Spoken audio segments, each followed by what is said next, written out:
एक माता जी आई थी, आज कह रही थी कि आपकी कथा हम टीवी चैनल में सुनते रहते हैं, यूट्यूब से भी सुनते रहते हैं, और आदि कथा उन्होंने हमें सुना दी भगवान की, जो हमने कहीं कहीं कथाओं में कही थी। बड़ा अच्छा लगा, आप बड़े अच्छे भक्त हैं। तो निवेदन करूं, यदि हमारे शरीर में कोई चीजें बहुत अच्छी हों तो या तो उसकी तुलना किसी पशु से करते हैं और या तो उसकी तुलना किसी पक्षी से करते हैं, पशु से या पक्षी से करते हैं। अच्छा, मैं पूछना चाहती हूँ, अब उत्तर आप ही देना। किसी की आवाज बहुत अच्छी हो तो किसी की आवाज बहुत मधुर है तो आप उसके आवाज की तुलना किससे करते हैं? कोयल से करते हैं। लेकिन विद्वान लोग बैठ कहीं पढ़ा है क्या कि बड़े भाग कोयल तन पावा? पढ़ा है? नहीं। अच्छा, कोई ऐसा व्यक्ति हो जो सोता हो और जरा सी आहट पाए उठ जाता हो, सोता हो जरा सी आहट पाए उठ जाता हो, तो उसके नींद की तुलना किससे करते हैं?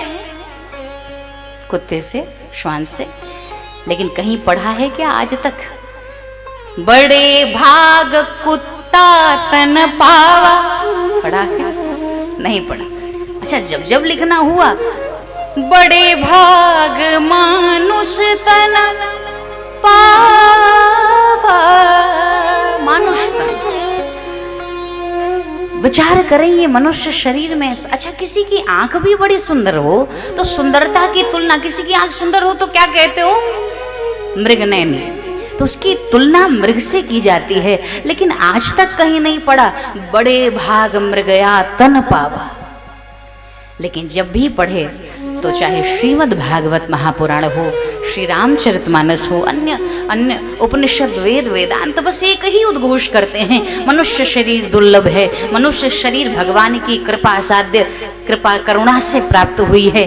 तो इसका हमें जो अपनी सोच से लगता है, आपकी अपनी सोच हो सकती है, चिंतन हो सकता है, तो हमें पहला कारण तो ये है कि मनुष्य शरीर परमार्थ करता है, और दूसरा कारण ये है कि ये नर्तन ठाकुर जी का कीर्तन करता है।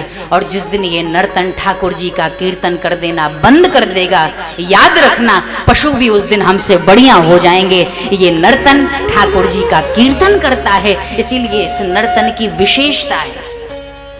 हमारा लक्ष्य ही यही है, हम ईश्वर अंश जीव अविनाशी परमात्मा के ही तो अंश हैं। अद्भुत है भगवान की ये कथा। ये कथा आपको भगवान राम से मिला देती है।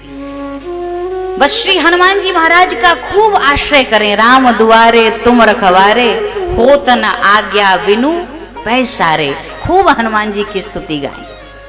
हनुमान जी बड़े सरल हैं, सहज हैं, और कथा की तो इतनी विशेषता कि हनुमान जी भी कथा के अधीन रहते हैं। जिस समय भगवान श्री राघवेंद्र सरकार साकेत प्रस्थान करने लगे तो हनुमान जी राघवेंद्र सरकार के साथ जाने को तैयार नहीं हैं, बल्कि विमान के आगे खड़े हो गए, और विमान के आगे खड़े होकर के कहते हैं, प्रभु आपके साथ तो चलूंगा, लेकिन एक प्रश्न का उत्तर दो। भगवान ने कहा, कौन सा प्रश्न?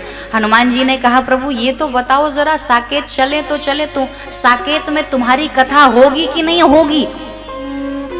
भगवान ने कहा, हनुमान, अरे भैया, साकेत में तुम्हें ये राम तो मिलेगा, लेकिन राम की कथा सुनने को नहीं मिलेगी। जैसे कहा।